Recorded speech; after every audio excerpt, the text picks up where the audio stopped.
ہر ملک کی تاریخ میں کچھ ایسے واقعات ہوتے ہیں جو ہمیشہ یاد رہ جاتے ہیں۔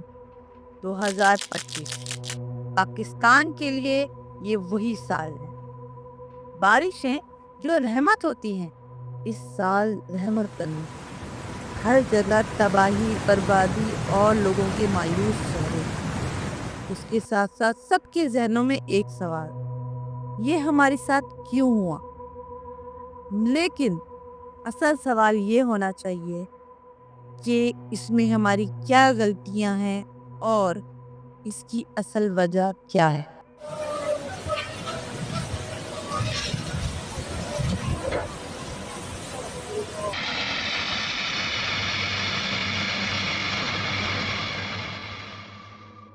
جہاں پانی کا راستہ ہو وہاں آباد نہیں ہوتے، مگر ہم نے یہ سچ بھلا دیا۔ ہم نے ندیوں کے کنارے گھر بنائے اور پانی کا راستہ روکا، اور جب پانی نے اپنا حق لیا وہ سب بہا کے لے گیا۔ 2025 کے سیلاب نے پاکستان کو ہلا کر رکھ دیا۔ 800 سے زیادہ لوگوں کی امواتیں ہوئیں، کئی ہزار لوگ زخمی ہوئے، کئی ایکڑ زمین، فصلیں تباہ ہو گئی۔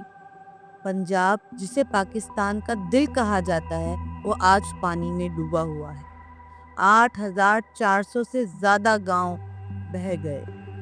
KPK اور سوات ویلی، جسے لوگ گھومنے جاتے ہیں، وہ فلیش فلڈ کی وجہ سے بہہ چکا ہے۔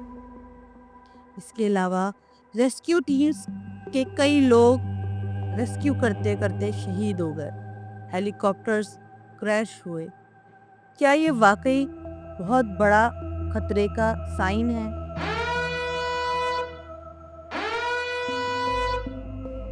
کہتے ہیں نا، ندیوں کا منہ بند کرو گے تو وہ طوفان بن کر سامنے آئے گا۔ ہمارے ساتھ یہی ہوا ہے۔ ذرا سوچئے، ایک ماں اس سیلاب میں اپنے بچے کو بچانے کی کتنی کوشش کر رہی ہوگی۔ وہ دیکھ رہی ہوگی کہ کہیں نہ کہیں کوئی جینے کی وجہ مل جائے۔ ایک کسان جس نے پوری سال محنت کی اپنے فصل کے لیے، اور اس کے سامنے ساری کی ساری فصلیں تباہ ہو گئی۔ کئی محنتی لوگ جو کتنی مشکلوں سے گھر بنایا ہوگا، وہ سب آج پانی میں ہے۔ جو خدا کا بنایا ہوا سسٹم توڑتا ہے، وہ خود ٹوٹ کے رہ جاتا ہے۔ اب سوال یہ پیدا ہوتا ہے کہ یہ سیلاب اتنے انٹینس کیوں ہوئے؟ اس کا جواب یہ ہے کہ ایک تو مونسون پیٹرن چینج ہو گیا۔ جہاں بارشیں 3 مہینے میں ہوتی تھیں، اب کبھی بھی ہو جاتی ہیں، اور وہ پہلے سے زیادہ ریکارڈ توڑ بارشیں ہوتی ہیں۔ دوسرا، گلیشیئر میلٹنگ۔ جہاں گرمی بڑھ رہی ہے، وہاں گلیشیئر بھی پگھل رہے ہیں، اور جب گلیشیئر پگھلتے ہیں وہ ندیوں میں پانی لے کر آتی ہیں۔ اس کے علاوہ بارش جب ہوتی ہے تو اس کا پانی بھی ندیوں میں جمع ہوتا ہے، جس کی وجہ سے سیلابی صورتحال پیدا ہوتی ہے۔ نمبر 3، گرمی کی انٹینسٹی بڑھ گئی ہے۔ 2025 میں پاکستان میں 45 سینٹی گریڈ گرمی ریکارڈ کی گئی، اور آنے والے وقتوں میں ہو سکتا ہے کلائمیٹ چینج کی وجہ سے اس سے بھی زیادہ ٹیمپریچر جائے۔ یہ سب حالات کے ذمہ دار صرف کلائمیٹ نہیں ہیں، اس میں کئی غلطیاں ہماری بھی ہیں۔ ہم نے جنگلات کاٹ دیے، ہم نے ندی اور سمندروں کی جگہ پہ گھر آباد کی، انلیگل کنسٹرکشن کی۔ اس کے علاوہ ڈرینیج سسٹم زیرو رکھا، جس کی وجہ سے جب بھی ہمارے ملک میں بارش ہوتی ہے تو پانی ڈرینیج کا سسٹم بالکل زیرو رہتا ہے، جس کی وجہ سے پانی سڑکوں پہ، نالوں پہ اور گھروں میں آ جاتا ہے۔ یہ ساری ہماری کوتاہیاں ہیں، ہماری غلطیاں ہیں۔ ہمیں ان کو آگے چل کے سدھارنا ہوگا، ورنہ یہ حالات بد سے بدتر ہوتے جائیں گے۔ یہ سیلاب صرف تباہی لے کر نہیں آیا، یہ لوگوں کے ذہنوں میں بیٹھ گیا۔ جو اس سیلاب کا شکار ہوئے، ان لوگوں سے پوچھے، وہ ڈپریشن، انزائٹی اور کئی بیماریوں کا شکار ہو گئے۔ سوچئے، ہر بارش آپ کو یہ خطرے کا محسوس دلاتی ہے کہ اب آپ کا گھر ڈوبنے والا ہے۔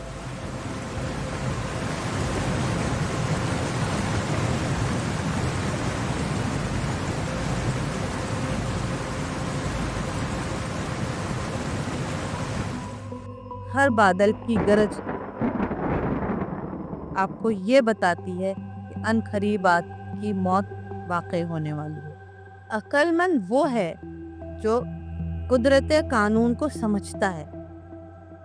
ہمیں اپنی غلطیوں کو سدھار کے بالکل سیدھے راستے پہ آنا ہوگا۔ ہمیں جنگلات لگانے ہوں، اللیگل کنسٹرکشن ختم کرنی ہوگی، ڈرینیج سسٹم کو بنانا ہوگا اور اویئرنیس دینی ہوگی اپنے آپ کو بھی اور آنے والی نسل کو بھی، تاکہ آنے والے آگے سارے حادثات سے بچا جا سکے، کیونکہ پیڑ پودے یہ سب ہمارے بچاؤ کے لیے ہیں۔ یہ ہمیں بچاتی صرف دھوپ اور گرمی سے نہیں، یہ ہمیں سیلاب سے بھی بچاتی۔ کہتے ہیں نا، پانی اپنا راستہ خود ڈھونڈ لیتا ہے، اور یہ سچ ہے۔ یہ سیلاب صرف پانی نہیں ہے، ایک پیغام ہے۔